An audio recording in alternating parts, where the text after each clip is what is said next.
a Graciela Andaluz, Carles Parellada y Carles Bernués. Una mesa redonda que organizamos el Centro Bert Hellinger, de forma conjunta al Centro Bert Hellinger de Uruguay, que lo dirige Carles Bernués, la Escuela Canaria de Gestal y Movimiento Armónico, que lo dirige Graciela Andaluz, y MES, la Asociación MES, Movimiento Educativo Sistémico. Yo soy Laura Cortés, formo parte de la Asociación MES y de forma conjunta con Mireia Florenza presentaremos esta mesa redonda.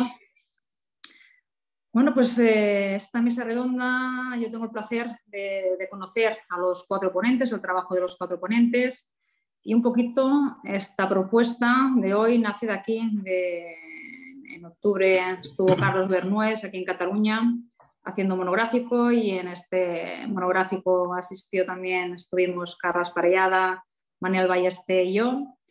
Y un poco del conocer, del encuentro de estas 3 personas talentosas. Quiero recordar que con Bernués y con Carles Parellada, camino hacia Montserrat para ver la sala de este encuentro de este octubre. Sale la propuesta de, bueno, qué interesante podría ser, ¿no? Hacer un encuentro, una mesa redonda en el que estas personas pudieran aportar, compartir parte de su conocimiento, sabiduría, ¿no? Poder encontrar un encuentro, una mesa donde poder dialogar. Y así nace en Montserrat, con Carles y con Carlos, haciendo propuesta de incorporar a Graciela Andaluz a este encuentro. Y bueno, y el objetivo es tener un ratito el placer de escuchar a estos 4 talentos, conversar entre ellos sobre la temática como título que hemos puesto. Y también es un poco una invitación a que aquellas personas que queráis conocer el trabajo de Carles Bernués y este año no solo conocer su trabajo, sino su trabajo lo hacemos, un monográfico lo hacemos en Montserrat, una montaña muy bonita que tenemos aquí en Cataluña, a la que tenemos un aprecio, los catalanes estamos muy vinculados. Y bueno, es una invitación a aquellas personas que queráis conocer el trabajo de Carlos, o ya lo conozcáis, y aparte conocer también Montserrat, pues bueno, en octubre tenemos aquí a Carlos. Y ahora damos paso a Mireia Florenza, que presentará a los ponentes que tendremos esta tarde. Muy bien. Bueno, buenas tardes a todos. Un gusto estar aquí, ver tantas caras conocidas y tantas caras interesadas en conocer el trabajo de estos 4 cracks.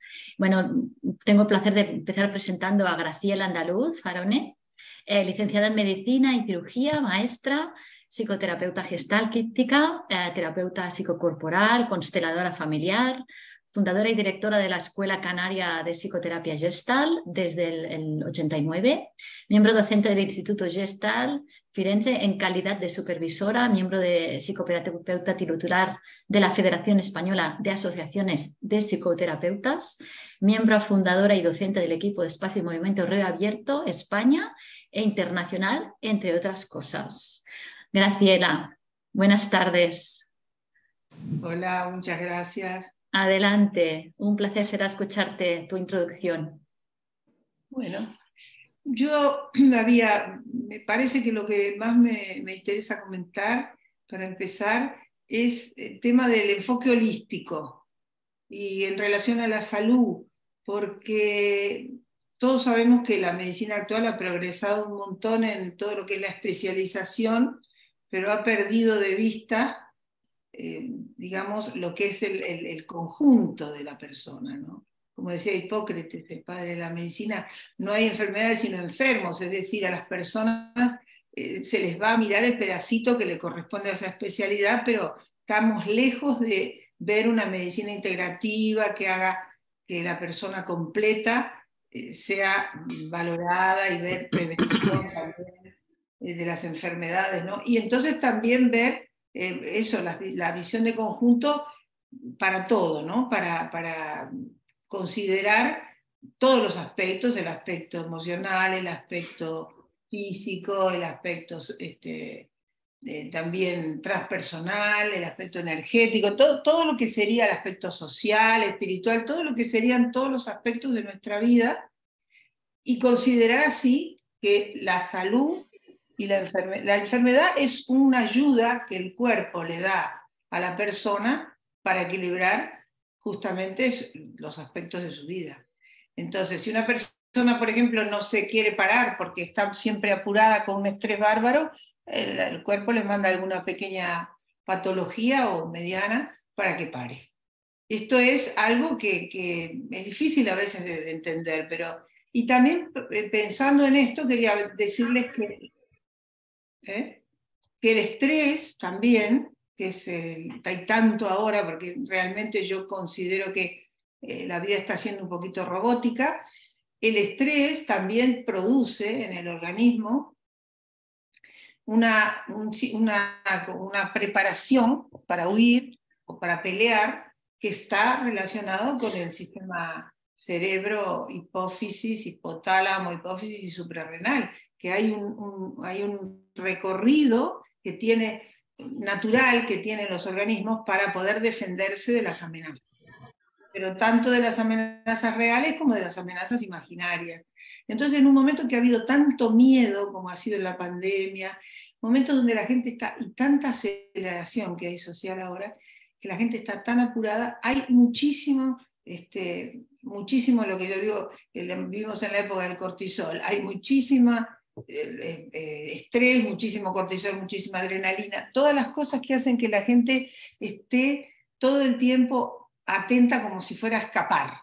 Y esto produce una baja muy grande del sistema inmune, porque mientras el cuerpo te prepara para correr y para huir, digamos, y escapar y pelear con el sistema de las amenazas, separa la inmunidad. Es un mecanismo natural que tiene el cuerpo, separa la inmunidad, la digestión, la absorción, y por eso está habiendo cantidad de enfermedades inmunes, además de todos los otros factores que ya iremos hablando aquí. Pero a mí me gusta un poquito ver esto, ¿no? Que si nosotros estamos continuamente asustándonos y asustando, teniendo como amenazas emocionales, amenazas imaginarias, que no viene un león o nos está incendiando la casa, sino que estamos pensando en cosas, esto produce un problema en la salud. Entonces, para mí es importante que podamos considerar que en este momento la salud es una cosa que está en juego y que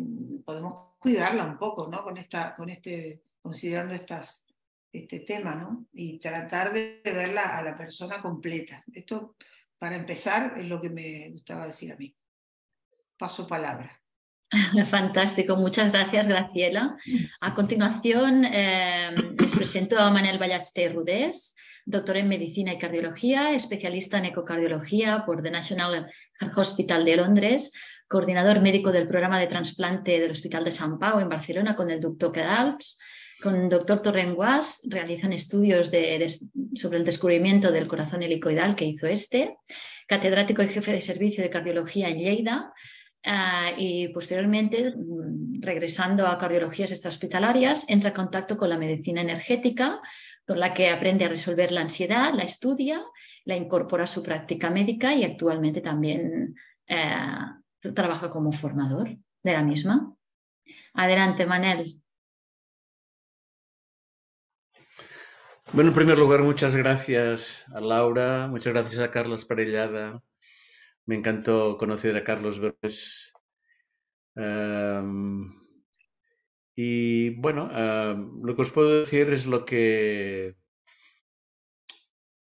ya se ha dicho, es decir, la orientación de la medicina hoy en día, inicialmente buena, era la especialización.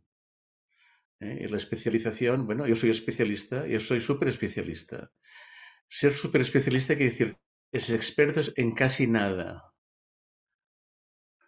O sea que, y los que solo saben medicina, tal como decía un eminente catedrático del siglo pasado en Madrid, el que solo medicina sabe, ni medicina sabe. Por tanto, tenemos que saber un poco de todo. Porque si no, tomamos una perspectiva tan focalizada que nos perdemos. Yo estaba perdido como médico hace años. sabía bastantes cosas, pero estaba técnicamente perdido, porque en la facultad no enseñan lo que es la visión holística. Nadie sabe lo que es el holismo, no se habla simplemente. Yo lo descubrí, pues de una forma, bueno, afortunada o no, pero lo descubrí cuando intentando resolver problemas de ansiedad de mis pacientes cardiovasculares fuera del hospital, en dispensarios, donde me encontraba palpitaciones, dolor torácico, arritmias, dolores de cabeza, síncopes. Vaya usted al cardiólogo. Y el cardiólogo que era yo, pues veía que el corazón era normal, el electrocardiograma normal, la auscultación normal. Aquello era ansiedad. 90% de las consultas fuera del hospital son ansiedad. Y entonces iba desesperado buscando un sistema, que es el que me pedían los pacientes. Oiga, resuélvame la ansiedad, pero no me dé fármacos, porque yo soy autónomo y tengo que trabajar bien sin marearme, sin antidepresivos, sin antiálgicos, etcétera, ¿no? Yo estaba perdido entonces, ¿no? Digo, pues no sé, ¿cómo resuelves la ansiedad sin fármacos? Esa es la pregunta que me frustraba no conocer. La vida me pasó por delante una persona que no tenía ni idea de medicina normal, pero era una terapeuta energética. Y me dijo, esto con la medicina energética lo resuelves. Claro, medicina energética, solo escuchar el término ya, pues no entendía nada. No es que estuviese en favor o en contra, no, es que no entendía nada. Dios, la primera vez que en mi vida que me dicen algo similar, energética. Sí, la energía que envuelve a todo el cuerpo. Digo, pues no sé, en la facultad no, nadie me ha enseñado esto. Total, que bueno, decidí aprenderlo y al principio no entendía nada. Un americano que venía de California, su maestro había trabajado 30 años en la India y había condensado el conocimiento de la medicina ayurvédica en 2 volúmenes, Terapia de Polaridad. Fue aquí donde empecé a entender que con las manos, la intención y la presencia, pues se pueden solucionarse muchas enfermedades, solo con esto. Pero es que además venían las personas al cardiólogo y empecé a solucionar cosas que no me tocaban. Cosas de ginecología, de neumología, problemas abdominales, problemas de depresión, problemas osteoarticulares. Digo, no entiendo nada, no entiendo lo que es esto. Hasta que leyendo y practicando sobre pacientes, pues entendí el concepto del holismo. O sea, el cuerpo funciona sin especialidades, funciona de golpe. Y es el campo magnético que nos rodea que coordina todo y hace coherente. Coherente significa que todo funciona a la vez, pues todo el cuerpo, desde las neuronas hasta la uña derecha del pie, hasta el riñón izquierdo, es igual, todo está instantáneamente coordinado. Claro, esto es un paso difícil de digerir porque hay que entender profundamente qué es todo esto, ¿no? Y el paso de la incoherencia del cuerpo a la coherencia del cuerpo es un problema de que el flujo energético circule. Cuando el flujo energético circula, entonces el campo magnético que nos rodea, más allá de la piel, pues se vuelve coherente. Y empiezas a curarte de cosas pues que no conoces. Pero no es que la conozca un profano como yo, sino los grandes especialistas tampoco los conocen, ¿no? Por tanto, aquí hay un campo de investigación tremendo, tremendo como individual, como biocampo, que se llama, el biocampo. El aura es el biocampo, es donde hay toda la información alrededor nuestro. El tema de hoy también es, bueno, ¿qué tiene que ver el biocampo nuestro individual con todo el cosmos o las raíces familiares, con el lugar donde ocupas en la sociedad, ¿no? La influencia que puede tener. Y este es un tema pues sistémico, de red, que vosotros sabéis mucho más que yo. Y estoy aquí básicamente para aprender de vosotros, de los que hace años estos temas ya los tenéis muy claros. Muchas gracias por invitarme. Gracias a ti, Manel. Continuaremos las presentaciones con Carlas Parellada. Carlas es maestro, psicomotricista, constelador familiar, divulgador de la pedagogía sistémica, asesor de equipos educativos y facilitador de conversaciones con familias, miembro fundador de MES, Movimiento Educativo Sistémico, actual presidente honorífico del mismo, coordinador pedagógico y miembro del equipo de formadores de pedagogía sistémica, coautor de diversos libros, entre los cuales Las redes sutiles de la educación y Reevolución del sistema educativo. Pues bueno, Carlas, sigue revolucionándonos. Buenas tardes a todos, a todas. Un lujo poder participar en esta mesa redonda. Después de escuchar a Graciela y a Manel, pues uno se queda con ganas de más, ¿no? De decir, ostras, vamos a continuar con esto que nos han planteado, que es muy interesante. Tengo unas notas aquí para abrir esta parte que yo voy a compartiros. Lógicamente, la mayoría sabéis que yo hace años que me dedico a la divulgación de la pedagogía sistémica y de alguna manera voy a centrar esta parte desde esa dimensión, ¿no? Y una de las cosas que me planteaba era cómo se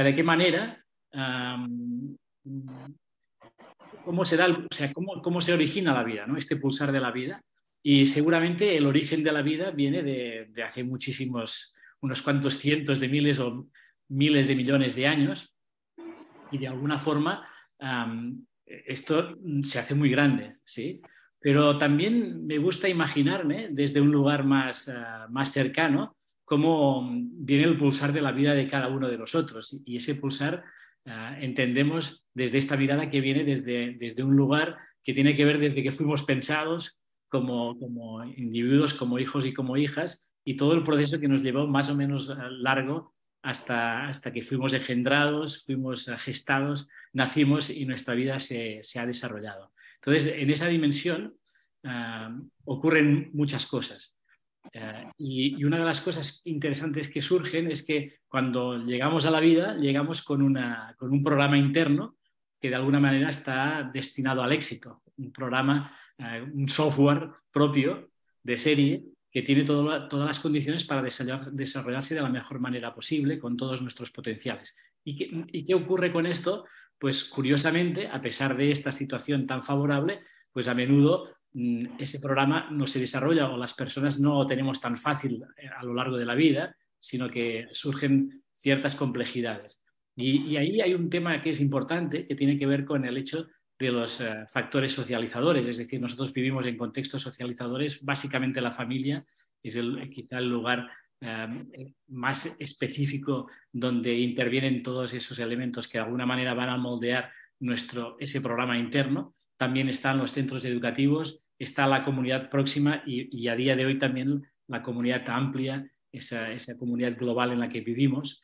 Y eso va a hacer que de alguna forma se moldeen aspectos que estamos disponibles para desarrollar de una buena manera y que no siempre ocurra de esa forma. Y en ese sentido también, y esa es una aportación muy importante de Bert Hellinger, tiene que ver con esos campos también transgeneracionales. Es decir, traemos una biografía de vida, o sea, traemos un programa interno, traemos una biografía de vida que es moldeada por todos esos contextos socializadores, y además traemos una información transgeneracional que de alguna forma viene como con un suplemento para influenciar aspectos importantes de nuestra vida. Entonces, cuando nos planteamos esta cuestión, a mí me gusta plantearme esa idea de cuál es la relación entre lo que aporta esta mirada sistémica y lo que tendría que ver con la coherencia y también con la salud. Y en ese sentido me parece que lo específico en este punto tiene que ver con el orden.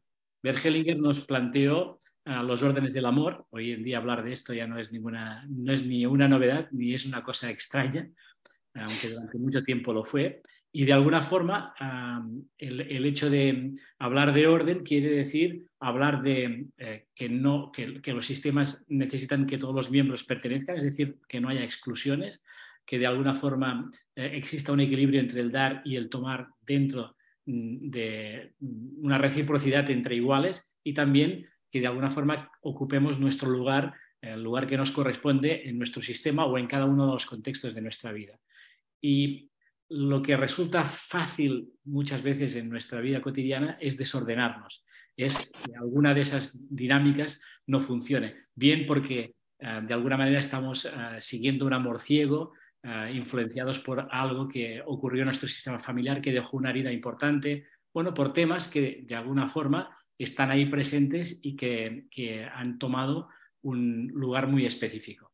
En ese sentido, de alguna forma podríamos imaginar que cuando no estamos en orden, cuando no fluye el orden, entramos en incoherencia y eso tiene un efecto secundario muy importante y directo con la salud.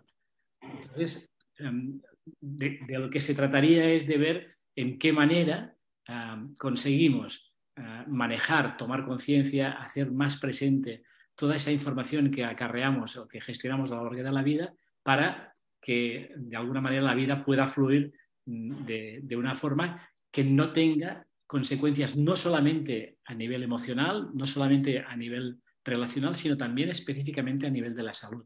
O dicho de otra manera, desorden y de alguna manera incoherencia estarían muy vinculados. Y Graciela ya habló de la influencia que tienen las emociones de baja frecuencia, ¿sí? El miedo, el estrés, cómo eso influye en nuestro sistema inmunitario, cuando sabemos también que emociones de alta frecuencia, como el amor, como la alegría, como la compasión, permiten que de alguna forma ese sistema inmunitario esté reforzado y que vibremos en una frecuencia que sea más favorable para la vida. Creo que es interesante recordar todo lo que Annie Marquier nos plantea en el libro del Maestro del Corazón, con todos los estudios que se han hecho en relación con el corazón, y el propio Manel Ballester, al que acabamos de escuchar, cuando nos cuenta que el corazón tiene esa forma helicoidal, que tiene un campo electromagnético muy potente, muy poderoso, y que por tanto, con esas dos condiciones, el corazón actúa como una antena que emite y recibe información. Hoy en día nadie discute que nosotros tenemos tres cerebros, el cerebro cortical, el cerebro del corazón y el cerebro del intestino, y el cerebro del corazón juega un papel importantísimo porque es probablemente el que maneja de una mejor manera el fluir de esa coherencia.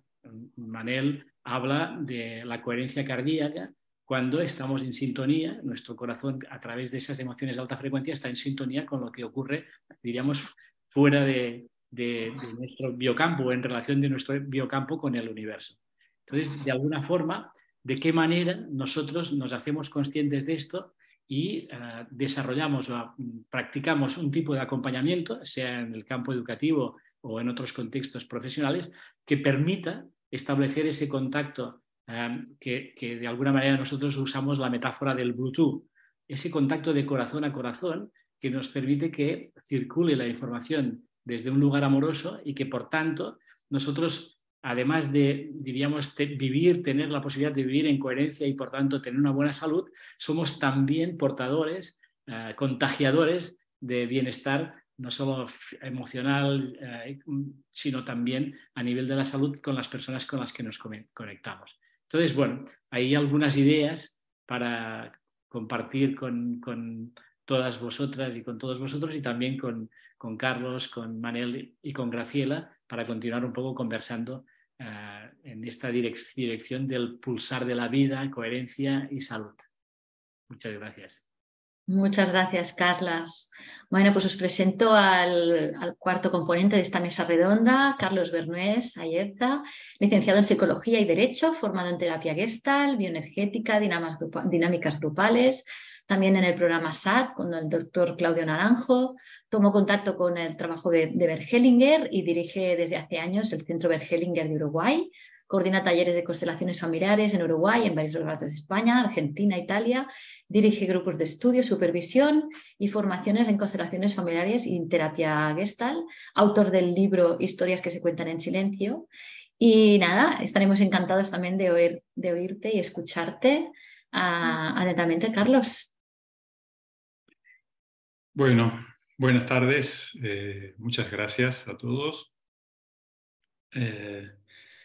Bueno, yo me quedo con, como ya estoy de acuerdo con todos,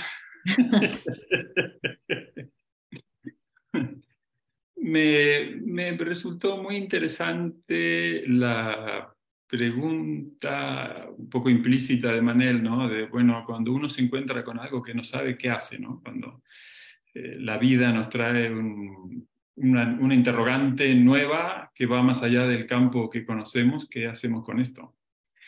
Y bueno, hablando de salud, yo, bueno, vengo de la Gestalt, de las constelaciones familiares. Me parece que para mí esa pregunta es importante en el sentido de cómo avanzar en esta dirección, cómo conocer, cómo saber algo de todo esto, ¿no? Es evidente que un órgano aislado no es la vida que todos conocemos, que nos sostiene. Cada órgano necesita de los demás, todos necesitamos del ambiente, todo lo que ya han dicho. Y en las constelaciones se puede ver cómo existe esta red en la que quién soy yo viene determinado por quiénes eran mis padres, abuelos, quiénes estuvieron antes que yo, quién más forma parte del sistema y todo esto, ¿no? O sea que ahí lo que se nos plantea, si nos tomamos en serio esta observación, es que no somos entidades aisladas y por tanto creo que el conocimiento tampoco debería ser un conocimiento aislado. ¿Qué ocurre entonces si yo me quedo, yo estoy hablando con una persona que viene porque tiene ansiedad, que viene porque tiene una enfermedad, que viene porque tiene un problema de cualquier tipo? La primera cosa es que lo va a sentir, lo que sea que le pase va a pasar por el cuerpo, seguro, garantizado. Entonces, ya para empezar, si no incluyo al cuerpo, ya estoy segmentando a la persona.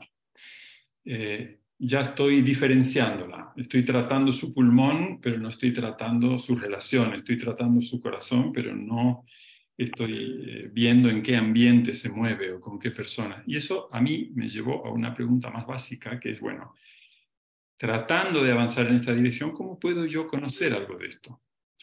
Y yo me quedo con, tanto en Gestalt como en las constelaciones, como espero que en la vida, con una actitud que trata de ser fenomenológica, es decir, de tomar los hechos tal como aparecen y tratar de ver qué es lo esencial. Entonces, si yo no voy a añadir conceptos, si no voy a construir teorías, sino dejar que se construyan a través de mi vivencia, ¿qué aparece ante mí? Lo primero que aparece es una división básica, que es un yo y tú.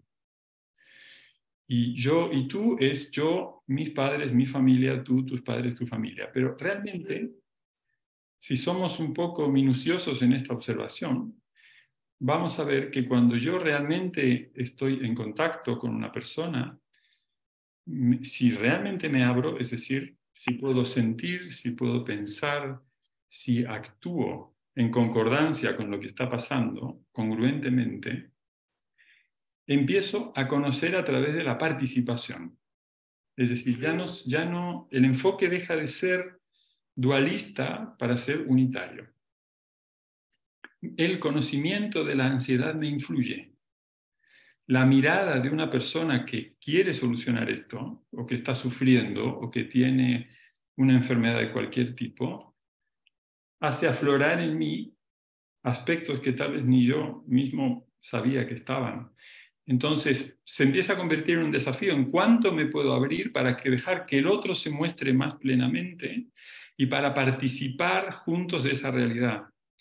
Y en esa realidad, aunque venga a verme una sola persona, se incluyen sus parejas, hermanos, padres, hijos, y también mis vivencias con mi hermano, mis padres, mis hijos, mis parejas. Y estamos en ese momento todos participando de una vivencia. Yo creo que ahí es donde puede ocurrir, llamémoslo conexión, en lugar de relación. A través de la conexión, es decir, cuando yo puedo abrirme lo suficiente para que pase a través mío algo que no es completamente yo y reciba al otro incluso las partes que desconoce de sí mismo, ahí puede suceder algo nuevo y ahí puede suceder una curación o un cambio, llamémoslo como sea cada uno, ¿no? Cada uno con su propio paradigma, que va más allá de lo que conocíamos hasta ahora. En ese sentido, es una creación. Y bueno, yo creo que esto es lo que me gustaría decir por ahora. Muy bien, muchas gracias, Carlos. Bueno, os animamos a todos los participantes que a través del chat hagáis vuestras preguntas, porque ahora se trata de eso, que vosotros digáis qué queréis saber, qué queréis que Carlas, que Manel, que Graciela, que Carlos o nos digan, nos aclaren, nos pongan luz en alguna de nuestras dudas. En todo caso, yo comienzo por las preguntas del mismo chat que de la misma mesa redonda que dábamos como titular, que es cómo podemos afrontar la complejidad de la vida desde la coherencia, cómo podemos ayudar el enfoque sistémico y holístico de la salud. Yo ahí de momento os dejo las preguntas para que vosotros decidáis. Bueno, venga, ¿puedo Carlos. empezar yo? Por supuesto. Me gustaría plantearlo por la negativa. ¿Cómo lo hacemos desde la incoherencia? Entonces, me duele la cabeza y como me duele la cabeza, me tomo una aspirina y con la aspirina ya no me duele la cabeza. Todo lo demás que está pasando no importa. La cuestión es que a mí lo que me jorobaba era mi cabeza y ahora mi cabeza ya no me fastidia. Entonces, ¿qué ocurre? Que después me siento un poquito cansado o ansioso y ya con la aspirina ya no se me pasa. Entonces, por fin me decido y voy al médico. Y el médico, como ya han dicho, es un especialista en no sé qué, X, que me dice, muy bien, esto sí, pero vaya a hacerse estas pruebas con YZH. Perfecto, voy a ver todas las pruebas. Mientras tanto, vuelvo a mi casa, donde me estoy peleando con mi mujer todos los días, o donde he perdido el trabajo, y entonces, como me siento mal por esto, voy al psicólogo. Al psicólogo le cuento todo esto, pero ¿para qué le voy a contar que me estoy haciendo las pruebas de todo lo otro en los 3 especialistas distintos? Entonces, al final, tenemos un cuerpo físico que se lo acabo de dar a los médicos, un cuerpo emocional que se lo entregué al psicólogo confiando en que todo irá bien. Y luego tengo los secretitos que tenemos todos y cuando estoy sobrepasado me tomo unas cervezas y se lo cuento a los amigos. Entonces, ¿qué pasa con esto? Que al final un día, con un poco de suerte, me atropella un coche y me llevan al hospital y ahí se hacen cargo de mí estupendamente y puedo descansar y emocionalmente me siento mejor y todos vienen, me traen rosas, bombones, es estupendo y me operan y salgo y estoy fantástico. Ya me curé, gracias al atropello, ¿no? O al cáncer o yo qué sé, a la enfermedad autoinmune. Lamentablemente, este es el estado de cosas. Entonces, ¿qué sería un estado congruente? Yo casi prefiero no responder a esto. No, yo que trabajo con digamos, en la Gestalt, ¿no?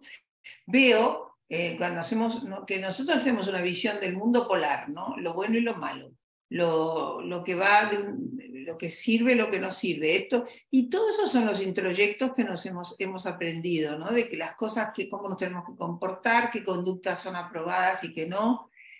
¿Y qué pasa?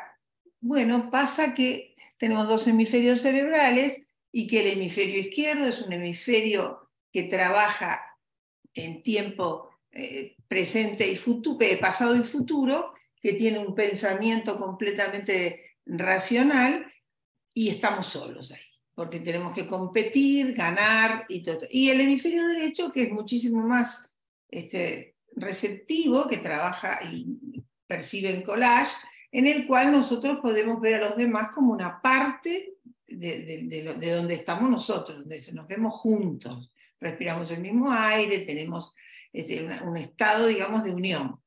Entonces, ¿qué le pasa a las personas que yo veo? Muchísimas, que veo con todo esto de los problemas que les pasan, es que hay una parte de ellos mismos que les gusta, como un personaje que han creado a lo largo de la vida. Siempre tengo que sonreír, siempre tengo que hacer brillante, siempre tengo... Y otra parte que sería la sombra, que no les gusta para nada, que es la parte que se siente triste, que llora, que tiene rabia, todas las emociones que no son bien vistas en la sociedad.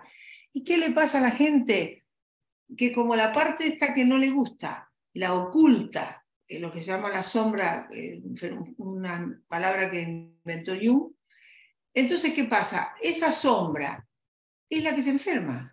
Porque si yo, por ejemplo, no descanso, porque tengo el introyecto que descansar es perder el tiempo, porque a mí me dijo mi familia que solo había que trabajar, no estar tirada en el sillón leyendo un libro, eso, entonces ahí la persona se va a tener que tener algún tipo de enfermedad para poder equilibrar y descansar y hacer algo que necesita. Entonces, esto es lo que para mí es muy, muy importante de cara a la salud, la autoaceptación. Pero la autoaceptación no es decir soy divina, maravillosa, la mejor. No, la autoaceptación es decir yo soy todo. La triste, la alegre, la apurada, la lenta, la chistosa y la aburrida. Es decir, todas son partes mías. Y si nosotros nos podemos permitir en algún momento llegar a expresar todas esas distintas partes, entonces ya estamos más equilibrados y esto nos garantiza mucho más que no nos enfermemos. Esto es parte de lo que yo veo. Muchas gracias. Me sumo a esta idea que planteaba también Carlos del hecho de mirar quizá más desde la incoherencia que desde la coherencia.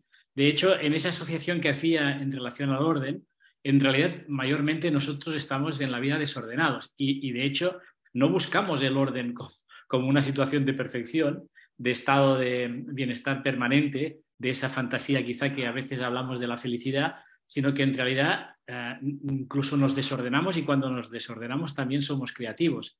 Pero es cierto que de alguna forma cuando en ese desorden hay una continuidad, hay una repetición y hay una intensidad, podemos ver que ahí no vamos por buen camino y entonces es lógico que busquemos de alguna forma alternativas para tomar conciencia de aquello que se repite y que de alguna forma no tenemos bajo un cierto control. Y en este sentido creo que juegan un papel muy importante en esa dimensión también de lo que decía Carlos, de lo fenomenológico, de estar atentos a los indicadores que la vida nos va dando y que ponen de manifiesto que de alguna forma están actuando elementos que no son los que nos faciliten la vida, ¿no? Identificar en qué partes de nuestra vida, que a veces son elementos externos a lo propio, pero que muchas veces tienen que ver con la salud, con lo que estaba hablando también Manel y lo que comenta Graciela, de cómo nos afecta en nuestro cuerpo, de alguna forma, todo ese desorden que tiene que ver con esa incoherencia, ¿sí? Y que a menudo pues, podemos observar en el organismo a través de la parte más estructural, que es más fácil de resolver y que a veces si no estamos atentos y no hacemos caso, al final acaba aconteciendo a las partes más orgánicas y ahí luego la dificultad es mayor porque justamente, y por todo lo que estamos hablando, la medicina tiene una mirada muy enfocada a las partes y difícilmente, si no miramos todos esos elementos de contexto y esa parte más energética, es bien complejo encontrar la solución. Yo creo una cosa más, que es esto mismo, esto que vos decías del control, y lo que decías tú. Yo creo que un punto clave ahí es que nos hemos olvidado de contactar con las necesidades. Nos hemos enfocado como cultura en el quiero. Entonces yo quiero que se me vaya el dolor de cabeza y yo quiero ganar tanto dinero y yo quiero esto y yo quiero lo otro. Y hay una idea de que si quiero tengo derecho. Y sin embargo, olvidarnos de las necesidades implica una desconexión. una desconexión del mundo. Porque con el mundo, una persona adulta, creo, que dialoga con el mundo en el sentido de que percibe con claridad, que da y recibe. El mundo nos pide. Si yo dejo de respirar, rápidamente me entero de cuál es la diferencia entre necesidad y deseo o ganas. Yo puedo tener ganas de no respirar, pero si dejo de hacerlo, en cuestión de segundos me daré cuenta de que hay una necesidad, hay una consecuencia inmediata en mi organismo si no lo hago. Sin embargo, la sociedad, nuestra educación, nos han llevado a enfocar en el quiero y a olvidar el necesito. Y también así nos tratamos unos a otros. Yo quiero que tú me hagas feliz, o yo quiero que tú no me molestes, Pero ahí no hay una mirada a la persona como alguien igual que yo. Y esto me parece un punto clave. Y en las familias también, lo mismo que decía Graciela en relación a las emociones, lo que decías tú en relación a la sociedad. En las familias lo vemos, alguien que no está en su lugar. Y su lugar viene dado no por lo que a él le gusta, por lo que los demás piensan, sino por las necesidades básicas de la familia. Alguien que no está en el lugar, no está tranquilo, está desorganizado, está desordenado, porque está yendo en contra del flujo normal de esa red a la cual pertenece. Este es el punto. Y entonces, yo creo que la atención habría que empezar a poner como vivimos así. No se trata de que la medicina es así. Somos todos así. Estamos todos enfocados así, en áreas que nos interesan. Es como muy fácil meterse con los políticos, pero los políticos son personas a las cuales les han puesto un examen que todos podemos ver si copian o no. Pero yo creo que vivimos todos así, muy enfocados en partes. Y en yo, y entonces la causa de lo que me pasó a mí es que mis padres no sé qué. Yo creo que ahí, vuelvo al tema del principio, creo que la necesidad es cambiar nuestra forma de comprender y de crecer. Y pasar de la adquisición de conocimiento, del más, de la acumulación, a la participación. Es decir, a involucrarnos en aquello que queremos comprender. Porque sin eso, lo que estamos haciendo es dividirnos mente, cuerpo, mente, emociones, y como sacarle el jugo a aquello. Es como que solo hacemos autopsias de la realidad. Hemos inventado los museos, gente, que son colecciones de cosas muertas, de todo tipo, pintura y de todo. Animales, huesos. Todo es ridículo. Un cuadro debería estar en un lugar para el que fue concebido. El pobre pintor se pasó meses concibiendo cómo daría la luz y se lo ponen ahí en cualquier lado. No están insertos en el mundo. Tenemos esta manera de pensar. Yo creo que me parece que está bueno que nos lo cuestionemos, que todos tenemos esa mirada excluyente y enfocada en lo que nos interesa o lo que pensamos que es lo mejor, que a lo mejor no nos interesa porque tenemos un introyecto de que eso es lo que hay que pensar. Me parece que ese ampliar, como comprender no es conocer, es un conocimiento involucrado con emoción y con cuerpo. Me parece que tengo la sensación que todos vamos más o menos por ahí, por lo que...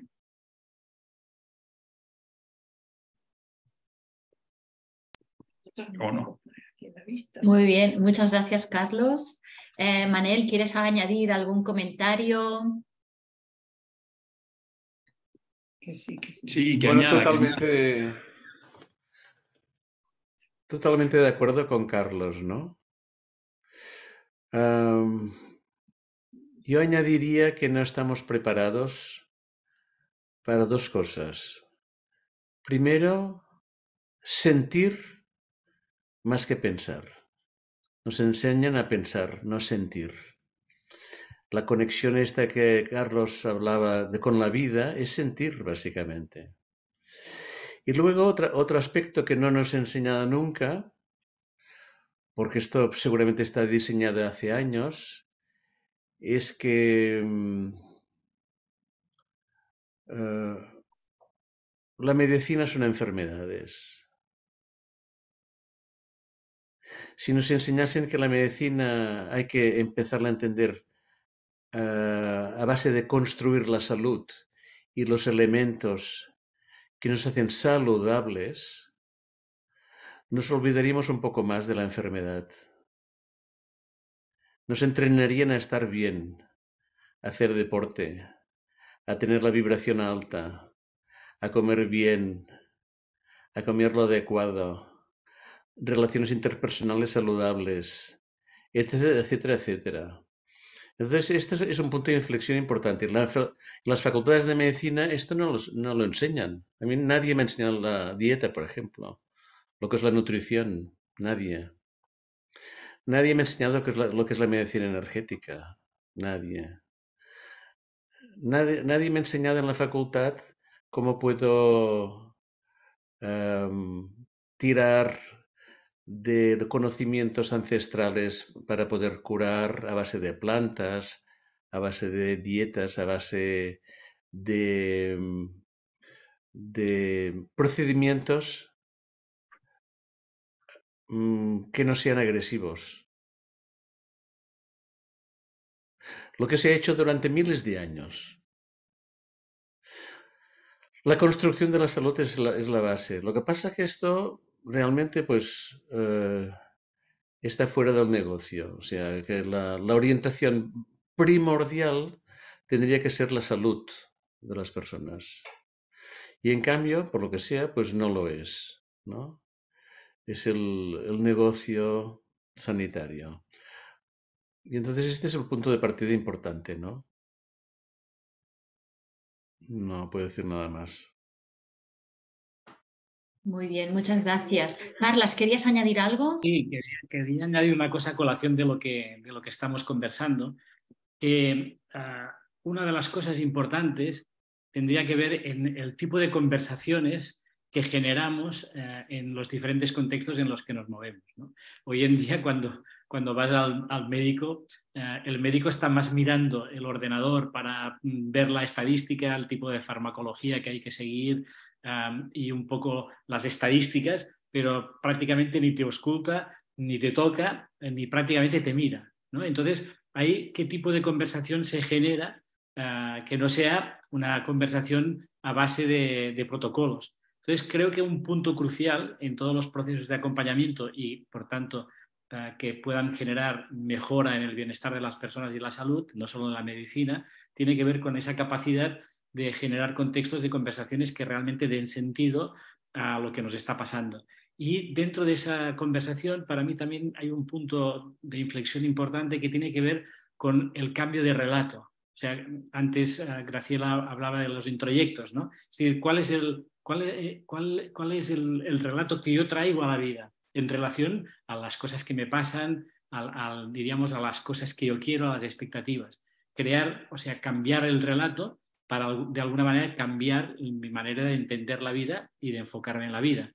Y eso, de alguna manera, requiere también, diríamos, de un enfoque. En el caso de la educación, para mí sería muy importante que uno de los grandes objetivos educativos tuviera que ver con que fueran espacios biográficos, donde de alguna manera se apoyara el desarrollo de la propia identidad, saber quiénes somos, y a la vez que nos ayudara a entender de dónde venimos, cuál es ese registro del que nosotros hemos emergido, cuáles son nuestras raíces y de qué manera podemos inserirnos dentro de una comunidad de la que formamos parte, de la que no somos la parte más importante, y que esa capacidad de vernos desde nuestro lugar, desde el lugar del otro, desde el lugar de los otros, ¿sí?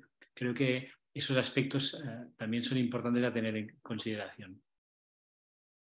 Claro, ¿quién es un buen hijo para la mayoría de los padres? No sé si todos, por suerte esto está cambiando. El que obedece, que está quieto, tranquilo, que no pelea, que no... Es como hacer personas con poca creatividad, con poca vitalidad. Esos son los chicos que hacen todos los deberes, que cumplen, entonces en la casa hacen las cosas que dicen. Es como decir todo, una línea de comportamiento que es completamente pensada, como dicen, robótica, no una vida sentida en el sentido que el chico se mueva, que corra, que salte, que desobedezca cada tanto, lo que fuera. Entonces yo creo que eso tiene que terminar de cambiar. Algo ha cambiado, pero tiene que terminar de cambiar porque ahora está todo reemplazado por las pantallas que dejan tranquila a la familia porque el chico no molesta. Pero claro, esto no da sentido a la vida, la verdad. Muy bien.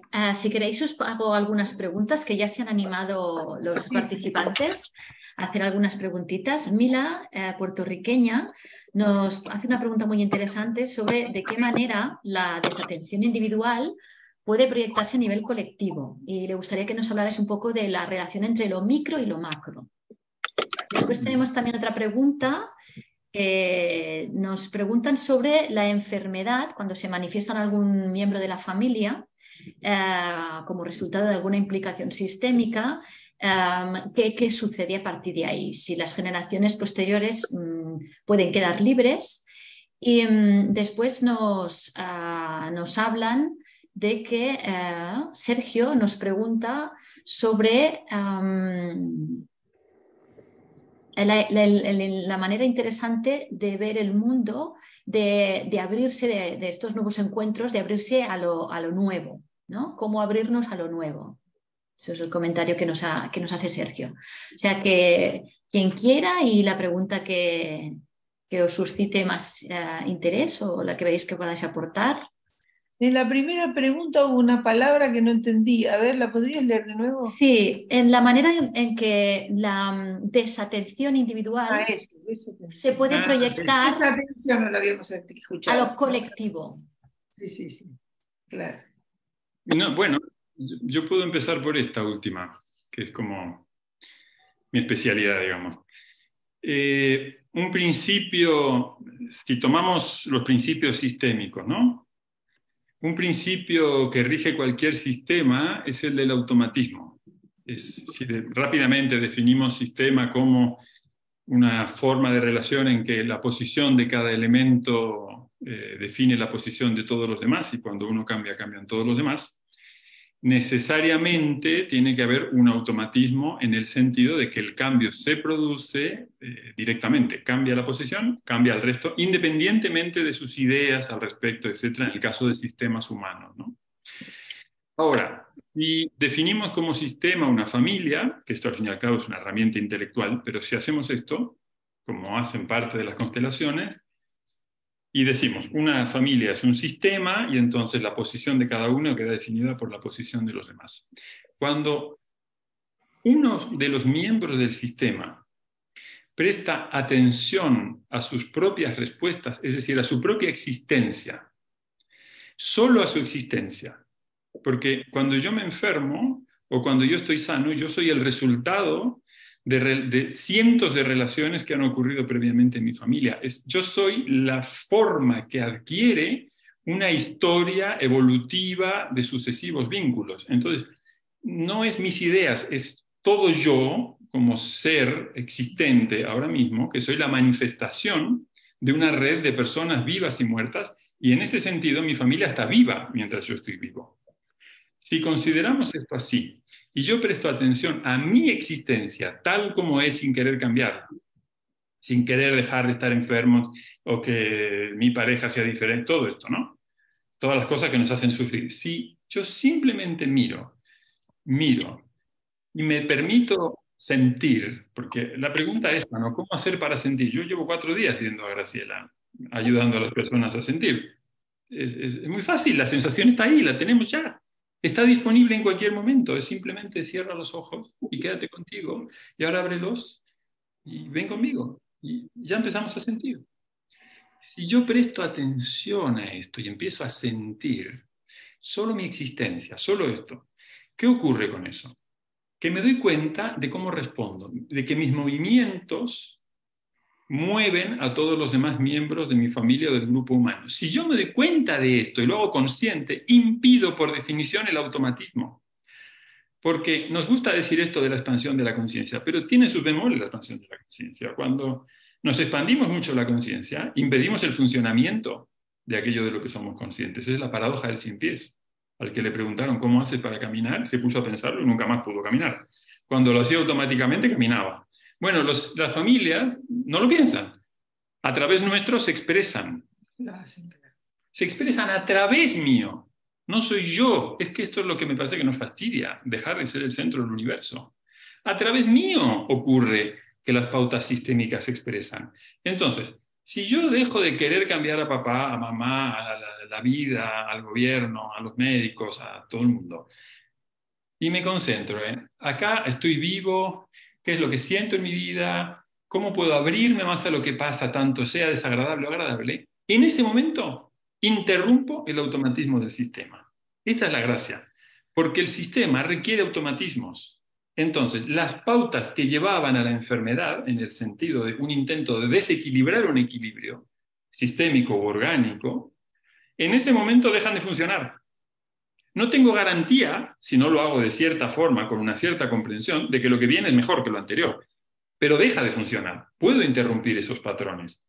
Si interrumpo esos patrones y en su lugar comienzo a funcionar de manera diferente, orgánicamente, no porque se me cantó con la cabeza, sino me dejo ser quien soy, empiezo a hacer pequeños cambios. Esos pequeños cambios, ¿qué ocurre? Por el automatismo del sistema, inciden en los demás. No voluntariamente, no los llevo donde a mí se me canta, no consigo adoctrinarlos, pero empezamos a movernos todos con un nuevo pulso. A través nuestro pasa un patrón que antes llevaba a la enfermedad y ahora lleva a ¿qué estoy comiendo? Epa, ¿me hace bien estar con esta persona o tanto tiempo o en este lugar? Ahora no. Antes sí, pero ahora no. Y ya empecé a cambiar. ¿Cuál es el problema? Que le sacamos el trono al mono. Y el mono se calienta. Este es el problema, ¿no? Estamos acostumbrados a que este es el protagonista principal. Entonces, en el momento en que nos damos cuenta que no, que somos, como dice la Gestalt, un campo, organismo, ambiente, o como dicen las constelaciones, formamos parte de un campo familiar, el cambio es inevitable. El cambio total es inevitable. Pero me tengo que mover yo. ¿Cómo impedimos el cambio? Queriendo que el otro cambie.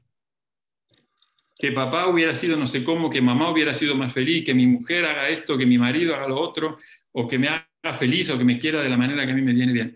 Eso es el funcionamiento del sistema, porque yo estoy en esta relación, porque a través mío se expresa eso que mi sistema todavía no resolvió. Si vivo eso y me hago consciente de eso y lo vivo sin querer cambiarlo, el automatismo se interrumpe y cambia. Pero cambia orgánicamente, no cambia. ¿Estamos de acuerdo? Claro, quiero cambiar. A partir de ahora he decidido que voy a cambiar y voy a ser diferente. Eso es una estupidez. Porque eso Año nuevo. No se cumple nunca. Los deseos de año nuevo. Levante la mano. Los únicos cambios reales que podemos tener son los de cambios de sentir, cambios de sentir realmente la conexión con uno mismo y eso, aceptar que somos todos, que tenemos todas las partes. Esa aceptación es dificilísima. Todos los pacientes quieren cambiar, pero tienen una idea de cómo cambiar. Yo siempre digo que uno está acá y quiere estar acá. Y esta distancia es imposible. Porque entonces, en vez de mirar lo que hay acá, mira la posibilidad que habría acá arriba. Y esta no existe, esta es mental, es una idea. Entonces, así, si no juntamos esto, lo que es con lo que queremos que sea, y tenemos que tener esta cosa de la perfección o la exigencia, no hay forma de parar, como dice él, el loro, el burro, ¿cómo le dijiste? El mono. O sea, la mente esta que da vuelta. ¿Y qué te dice? Mal, hiciste poco. Entonces, esa sensación de que nunca es suficiente, de que nunca he hecho lo que tenía que... ¿Pero de dónde salió? Esto es educativo, deseducativo. Nosotros, en nuestra naturaleza, somos lo que somos. Entonces, pero si no aceptamos lo que somos, queremos ser diferentes, estamos siempre peleando con nosotros. Eso es una guerra infinita que tiene la humanidad consigo misma que hace muchísimo daño. Y es la causa de la ansiedad, porque la ansiedad es una brecha entre el presente y el futuro. ¿Me van a tirar tomates o flores? Esa es la ansiedad. Bueno, así resumiendo. Y entonces, parar la ansiedad significa estar en presente, viendo de verdad y sintiendo lo que de verdad me está pasando. Y cómo me estoy viviendo y lo que me gusta y lo que no me gusta. ¿Qué es eso? Una relación amistosa con nosotros mismos. Lo que hablan los otros. Y también en las relaciones de ayuda. Viene el paciente, ¿lo curaré? Ya está, ya me fui. Ya no estoy mirando a la persona. Si encima estoy mirando la historia clínica, es mucho más difícil. La verdad, mis condolencias a los médicos. Vaya vida. Si tengo que estar mirando de esta manera, estoy permanentemente en ansiedad. ¿Qué oportunidad tengo de mirar a esa persona para ver qué me pasa a mí también? ¿Cómo llegaré a ella? ¿Qué parte de mí? ¿Qué estoy mostrando? ¿Un robot que cura automáticamente, que se conocen los protocolos? Esto es lo que decía Manel también. No deberían dejarnos hablar tanto. ¿No viste? A que hablen los otros. Que nosotros venimos de un intensivo residencial y estamos muy activos. Hablen los otros. Cállennos. ¿Cuál era, Mireia, la segunda pregunta? Porque yo creo que Carlos y Graciela han dado sentido a la primera y a la tercera pregunta, pero no recuerdo Sí. exactamente La segunda nos preguntaba Carmen si cuando una enfermedad se manifiesta en algún miembro de la familia como resultado de una implicación sistémica, ¿qué pasa con las generaciones posteriores al trabajarlos? Si quedan libres, no quedan libres, ¿qué movimientos se dan al hacer este reconocimiento y este trabajo sistémico? A mí me gusta imaginar que las informaciones que traemos de nuestro sistema dejan como una especie de matriz, como una marca, ¿sí? Marcas o heridas emocionales, marcas que también están en el organismo y que de alguna manera pueden formar parte de nuestra propia genética, en el sentido de que hay una predisposición, de alguna forma, si venimos de una familia donde ha habido problemas cardiovasculares o ha habido problemas, cualquier tipo de sintomatología a nivel de enfermedades, dejan una marca. Pero la cuestión no es tanto si esa enfermedad se va a desarrollar simplemente por una cuestión genética o quizá por una cuestión, va a funcionar a través de una cuestión epigenética. Que me encantaría que Manel dijera algo sobre esto ahora cuando diga un par de cosas sobre esta cuestión.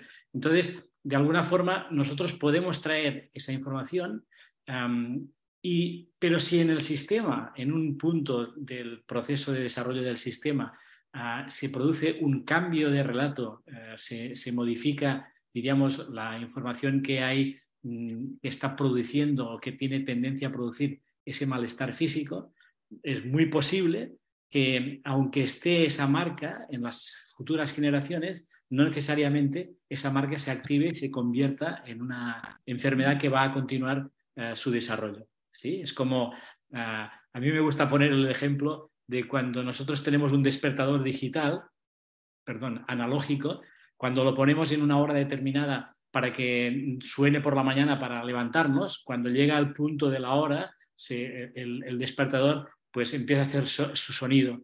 Pero los fines de semana que no vamos a trabajar, no quitamos el lugar donde marca la hora, pero sí quitamos el sonido. Pero cuando el reloj llega a esa hora, no emite un sonido, pero de alguna manera el reloj hace tic, ¿sí? Y nosotros escuchamos el despertador y decimos, fíjate, ahora sería la hora de levantarse. Esta idea, esta metáfora es la que yo imagino también en el cuerpo. Está la marca, pero cuando llega a ese punto de información, de golpe, la marca no se activa porque ha habido algo que ha transformado ese recorrido. No sé, Manel, si tú ampliarías esto desde el punto de vista epigenético. Bueno, vamos a ver. Los genes están mitificados. Cuando Watson y Crick descubrieron la doble hélice, donde había la información de los genes, pues enseguida la hipótesis era que un gen hacía una proteína y una proteína hacía una función. Este es lo que se llama el dogma central de la biología molecular, ¿no? Esto es lo que nos explicaron en los años 60, poco después de descubrir este fenómeno de la doble hélice, ¿no? Después se invirtió mucho dinero para entender cuántas funciones había, cuántas proteínas había, cuántos genes habría. Se buscaban 140.000 genes. correspondientes a 140.000 proteínas y 140.000 funciones. Y el proyecto Genoma Humano, pues que tardó 13 años en ponerse en marcha y dar sus resultados, bueno, fue un esfuerzo colectivo enorme, básicamente de la gente que puso mucho dinero con la intención de rentabilizar los genes, ¿no? Yo pongo pues un capital para 3 genes, me quedaré 3 genes. Yo me pongo 27 genes, etcétera, ¿no? Y esta es la promesa con la cual se inició el recorrido de biología molecular, ¿no? A los 13 años, de los 140.000 genes, solo se habían descubierto 23.000. Y fue el presidente Clinton que pinchó este globo con todos los responsables del proyecto Genoma, de cara básicamente a que la industria farmacéutica no perdiese el tiempo buscando genes que no existían. Yo monté un grupo de biología molecular con 2 sabios de la Universidad de Lleida, biología molecular celular, y para entender un poco mejor esto, bueno, hicimos mucho trabajo y gente de mucho mérito, pero no tuvimos resultados importantes, ¿no? Y entonces, cada vez más ha habido como una desilusión en los genes, ¿no? Parecía todo genético, ¿no? Las caras de las personas eran genéticas, las enfermedades son genéticas, la homosexualidad, el TDAH, todo es genético, ¿no? Pero resulta que no está científicamente demostrado que esto sea verdad. Al contrario, resulta que los genes lo que son productores de proteínas y un solo gen puede ser una proteína y la contraria a la vez. Claro, el conocimiento que me explicaron y lo vi en estos 15 años de biología molecular, pues te descuadra, no entiendes. Entonces, ¿los genes qué son? Pues los genes hacen proteínas. Unas regulan proteínas, pero hacen proteínas. Claro, el trasvase de proteínas en el cuerpo es gigante. Es decir, cada segundo hay 10 millones de células nuevas en el cuerpo. Cada segundo. Y cada célula tiene 1000 proteínas. O sea, los genes tienen ese trabajo de renovar células.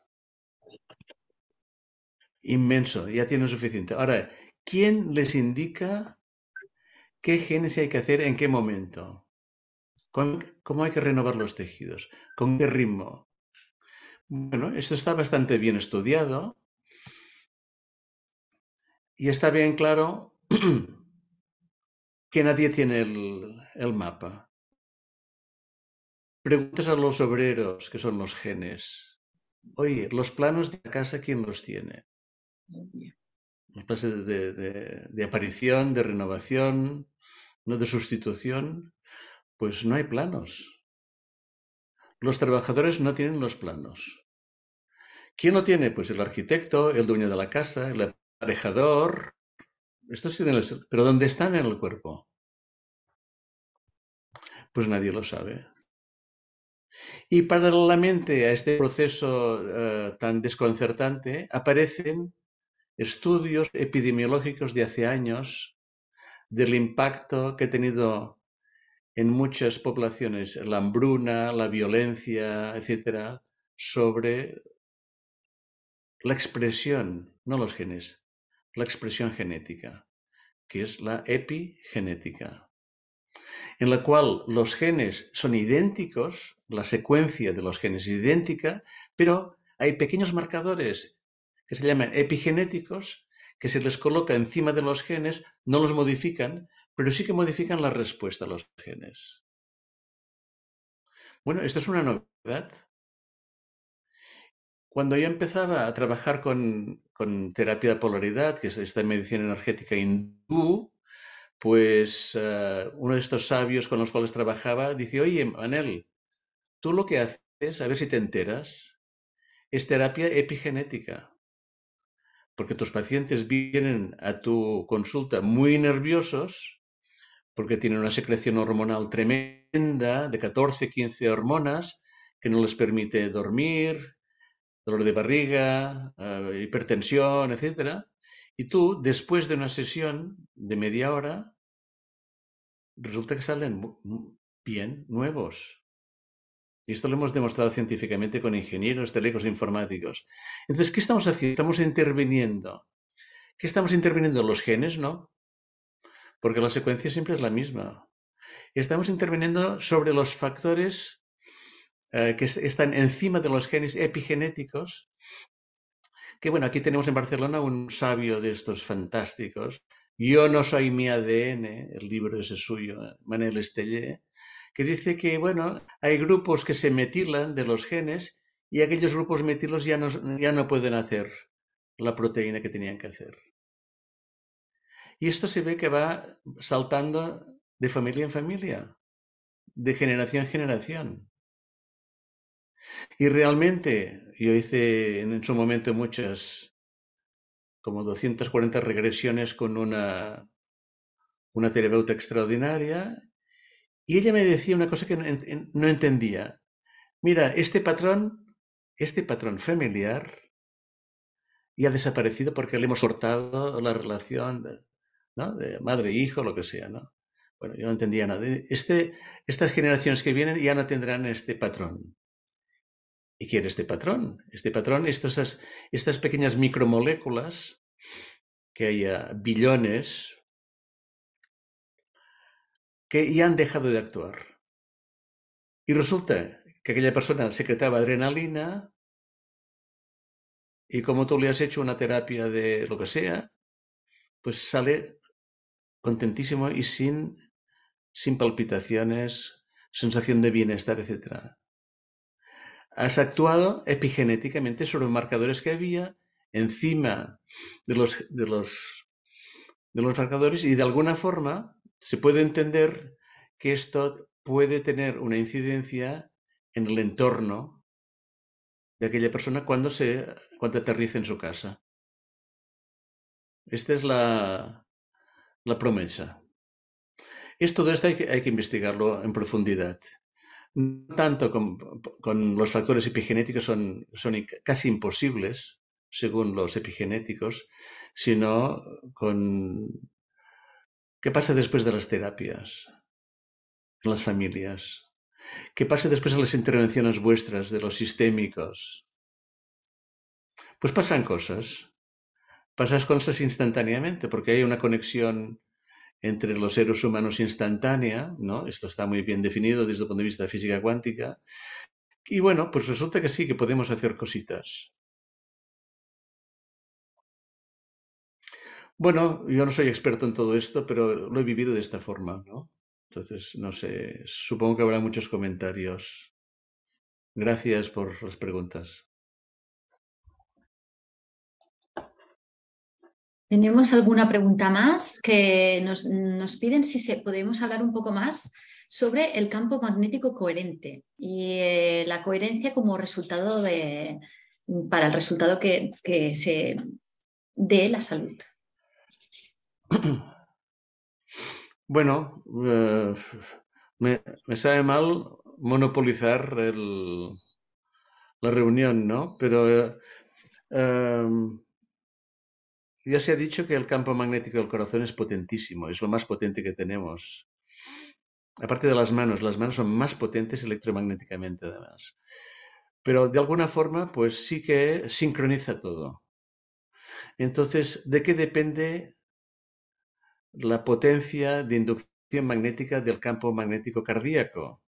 Básicamente de una vibración alta. Cuanto más alta es la vibración de una persona, que eso está muy bien estudiado, mejor se encuentra. Más se adapta a la complejidad. Por tanto, si queremos estar bien, tenemos que vibrar alto y tenemos que vibrar con el corazón, que quiere decir básicamente con el amor. Esto es muy sencillo de entender. se ha demostrado hace como 30 años que hay programas de coherencia cardíaca y bueno, funciona.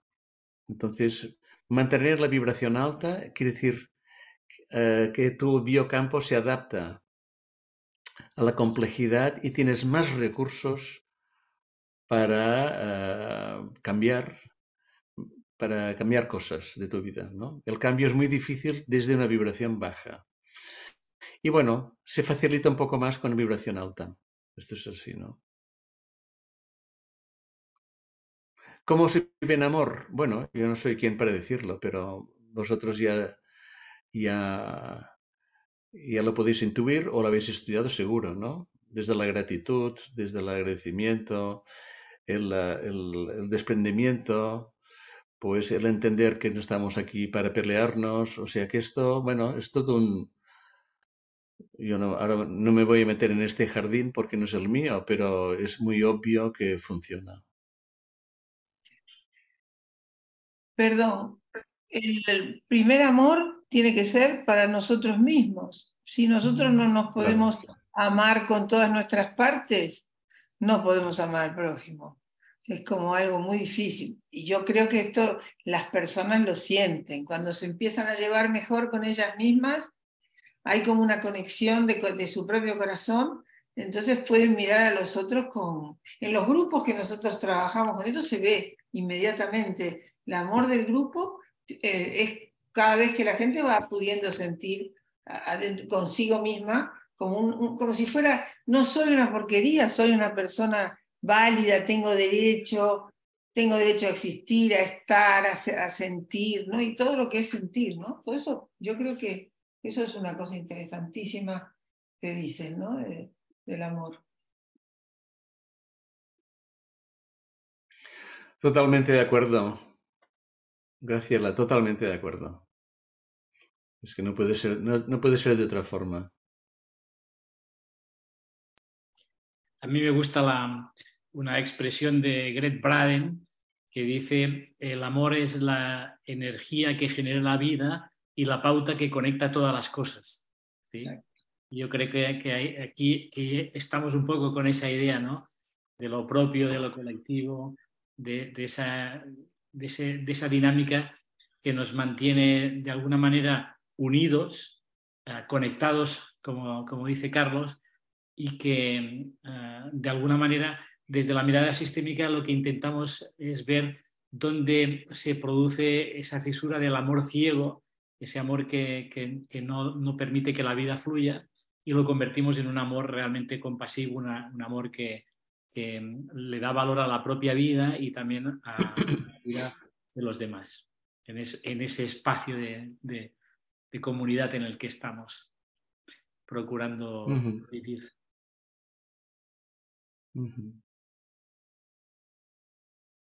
Hay una experiencia, si me permitís, muy bonita que hace pocos meses averigüé de una madre australiana que decidió que sus hijos hiciesen una buena obra, pequeñita, pequeñísima cada día.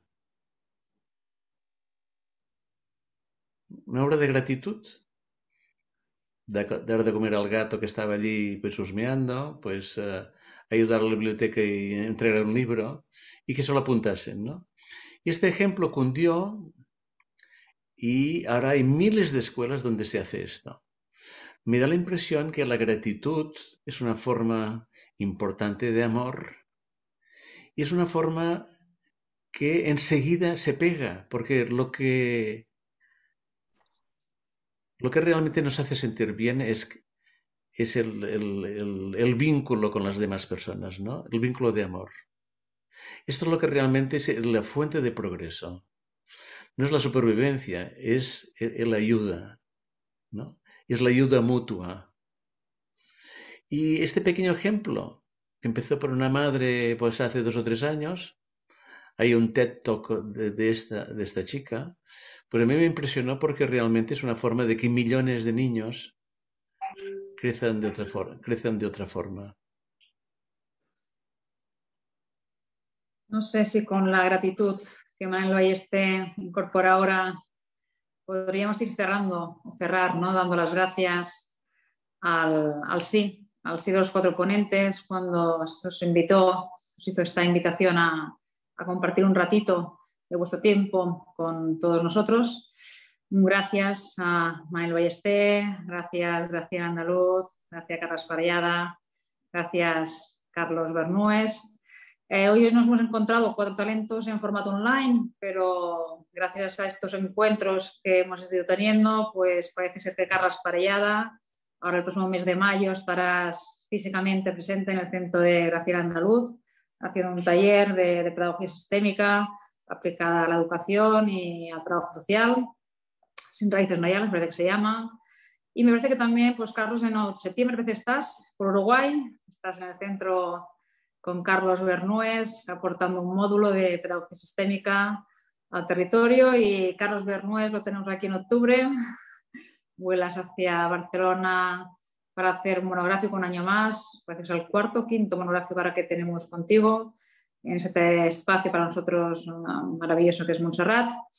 Y de ahí a Canarias, bueno, es interesante ver lo que habéis ido hablando de la conexión, relación, compartir, gratitud. Bueno, pienso que esto sí que lo habéis hecho muy bien. No sé si alguno de vosotros quiere compartir algo más, aparte de agradecer también a todas las personas que os ha interesado esta convocatoria que desde MES, el Centro Hellinger y desde el Centro de la Escuela de Canarias hemos convocado, hemos realizado, hemos creado para todos vosotros. Agradecer a los asistentes y deciros que esta mesa redonda queda grabada y quedará colgada en el canal de YouTube de MES y tendréis acceso a ella a aquellos que no habéis podido estar presentes en este momento. Carlos, Graciela, Manel, si queréis aportar o despediros, tenéis vuestro momento. Muchas gracias por haberme invitado, me pareció una cosa así muy, muy creativa este encuentro y me gustó mucho que me hubieran invitado y ahora estar con ustedes, la verdad un gusto, muchas gracias. Y a los que han escrito acá, que voy viendo los dibujitos ahí abajo, también muchas gracias, porque sin ellos nosotros no vamos a hablar solos, necesitamos un público y me encanta que participen y digan y todo. Muchas gracias. Y a nuestra presentadora también, y a Laura, sí, a todos, va. Todos, gracias a todos. Pues con esto nos quedamos. Gracias a todos. Nos vemos en otros espacios, en otros momentos. Un placer lo compartido. Muchas gracias. Muchas gracias a todos y a todas. Sí. Un Muchas placer. Gracias. Sería también bien interesante ver el making of, ¿sí? Entre bastidores, porque nosotros cuando nos hemos encontrado físicamente o nos hemos encontrado virtualmente, nos lo pasamos. Carlas, ya nos íbamos, ya. Nada de making of. Porque se pueden haber quedado con una buena impresión, por favor. Bueno, esto forma parte del making of. Pues nada, que vaya bien. Chao. Chao. Gracias a todos y a todas.